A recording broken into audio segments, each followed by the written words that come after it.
Hi everyone, we're trying something new this week with a video version of the weekly email. Want to let you know that First Impressions is officially on Facebook, so you can go and like us, and I'm officially on Facebook, which I know surprises you all because I have held out so long. But I am sending out friend requests to you guys now so that we could create that First Impressions group and allow the team to communicate with one another on Facebook, for those of you that are on Facebook.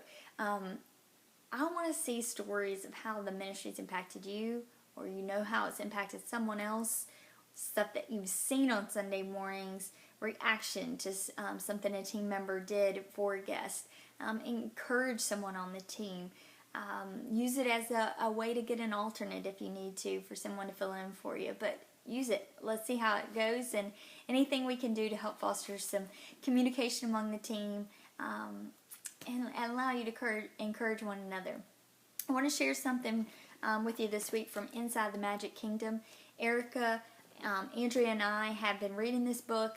And it's all about customer service that Disney does so well.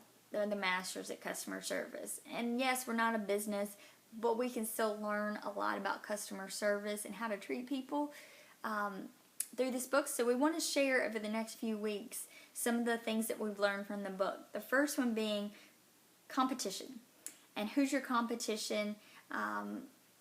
Everyone. Everyone serves as competition for people's attention. And for us, we're not competing with other churches. If you think of, the typical, a church versus another, that's not what we're about. Obviously, we're all for the same goal, to win people over for Christ, so they spend an eternity in heaven with us. But we do compete for their attention, and there are many things that can win over their attention and keep them from hearing the word of Christ at church on a Sunday morning. For instance, activities, a busy schedule, sports, doubt, insecurities, other people's opinions, fear of even coming in the building.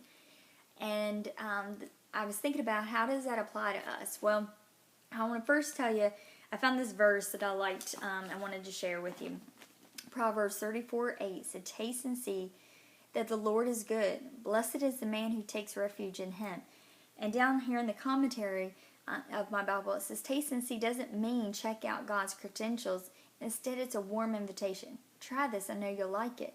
Exactly. We want to create a warm, welcoming environment so they taste and see that God is great, and that hopefully they learn, they come back, they keep learning, and they accept that gift. Hopefully they accepted the first week, but we want them to come back each week and hear more from the word of the Lord so that they experience life change. And as I was thinking, well, how do we play our part in that? I was looking through Romans 12:9-13 says, and this is how we can play our part to win their attention, by acting in this way. Love must be sincere. Hate what is evil. Cling to what is good. Be devoted to one another in brotherly love. Honor one another above ourselves. Never be lacking in zeal, but keep your spiritual fervor, serving the Lord. Be joyful to hope, patient in affliction, faithful in prayer. Share with God's people who are in need. Practice hospitality. We do it every Sunday, but do it thinking about competing to win someone over for the Lord. It's all for His glory, but there are things that we can do, and when just showing sincere love, we do that. So, just to give you kind of a rundown of this week, there's a lot going on.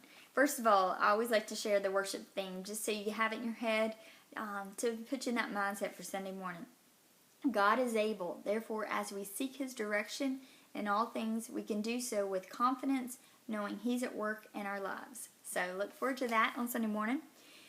This Sunday, we're celebrating the progress so far of the Greater Things campaign. We're 1 year into the 3-year campaign. They're going to give us an update, tell us where we are so far as far as funds raised and how far we have to go, and what things are being checked off the to-do list, so to speak. So look forward to celebrating that. Pastor Ryan will be meeting with parents between first and second service and then after second service that are interested in child dedication the following Sunday, November the 8th. He will meet with them in the multi-purpose room on the second floor in the training center. So that's going to be across from our pre-K 3 room or during the week, which would be our transitional kindergarten room. Speaking of second floor, I-12 director Terry Wagner, who runs that floor, will be out on vacation this week. So our teammate Stacy Eating will be filling in her place and will be in charge there. And Vicki Beaver, who runs the third floor, will handle any of the Kid Check questions or if there would be any problems arise with Kid Check computer system there. In the evening, North Kids Studio, they're going skating. So if your kids want to go on that, or if you get asked about that party, it's a skating party from 4 to 7. The bus will leave at 4. Check in on the third floor, and then they'll be back at 7 o'clock. If your kids are going skating, there's an opportunity, obviously, with every week. Married People class is going on in the chapel from 6 to 7:30. Any kids that aren't going on the skating trip that may come with those couples, they'll meet on the second floor where there'll be child care provided for them. As always, we have service opportunities. I want to let you know, if you're searching for something more to do on the team, we have something for you. Pray about leadership because we are constantly seeking out folks that we can bump up to a position and give you guys just more responsibility, not only to help us, but to give you a chance at leadership and to impact in a bigger way. So that's a way. Wednesday night crew, we have so much fun on Wednesday night. We could always use more people there. And a cleanup crew. I clean the pots, the coffee pots. I also have help from the hospitality team as well, but I clean the pots usually during second service, the coffee pots, and I could use some help. So if you are here second service, or if you can't on a Sunday morning and prefer to help on a Monday morning with that, let me know. I want to let you know that we have some praises. Excuse me. We have some new proud grandparents. Not new. This is their second new grandbaby, though. Russ and Renee White. They are celebrating a new grandson, Jace, and I'll put that in the email, a picture of him so you can see. And I just wanted to praise Debbie Brammer. I watch her on Wednesday nights.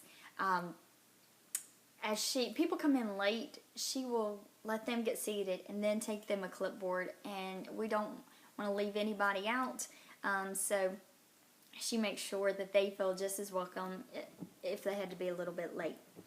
Dean Boone, thank you. We have new lines painted in the parking lot for some new handicap spots, kind of changing things up there with the parking in the small lot across from the prayer garden to accommodate. We were having trouble people parking, not wanting to park in the those certain visitor spots or the new or expecting parents spots. So we're changing up a little bit, but we're not getting rid of those. Adding some handicap spots there, though. So I hope you're ready to serve with us on Sunday. I am excited and look forward to a chance to show that hospitality we talked about and show that sincere love. See you Sunday.